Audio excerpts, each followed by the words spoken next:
easier to jump to Desmos.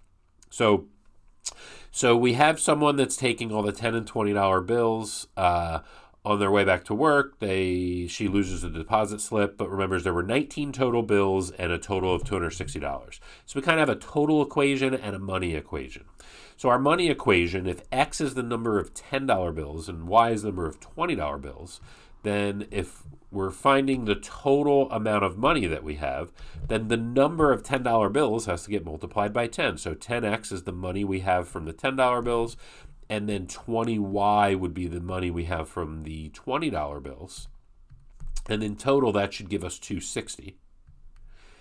And then there are 19 bills total.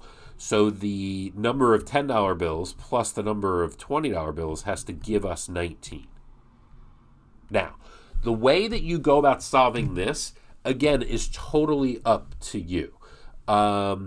You could use Desmos. You could solve it by hand. It's not really that difficult to use either the elimination or substitution method, or you could just check your answers. We want the number of $10 bills, which is X, so we might be able to do that quickly. I'm going to just hop over to Desmos. So we get 10X plus 20Y equals 260.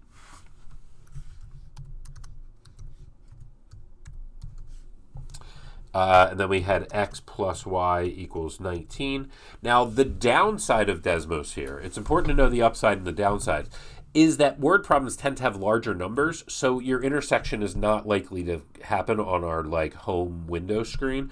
So you are going to have to zoom out a bit. This one's not hard. So it's 12,7, but again, remember we were looking for the X. You really got to keep track of your variables. So since our intersection here was 12,7, the answer is 12. Now, again, it could be easier for you to just actually multiply this equation by negative 20 and do the elimination method. Just make sure if you do the elimination method, eliminate the y's since the x is what we're looking for. Or you could make y equal to 19 minus x and substitute. Again, make sure you substitute the y out so you don't add extra work for yourself. So a bunch of different ways to do it. The setting up the system, though, that's something we all have to do. Or maybe not. Maybe you don't even need a system. Maybe you just go through and check your answers based off of what the word problem says, right? 19 total bills. If you check if there were 6 $10 bills, then there'd have to be 13 $20 bills. Figure out that total is not 260. So that there's a bunch of different ways to go about these. So you got to figure out what works best for you. All right? Hope that helped.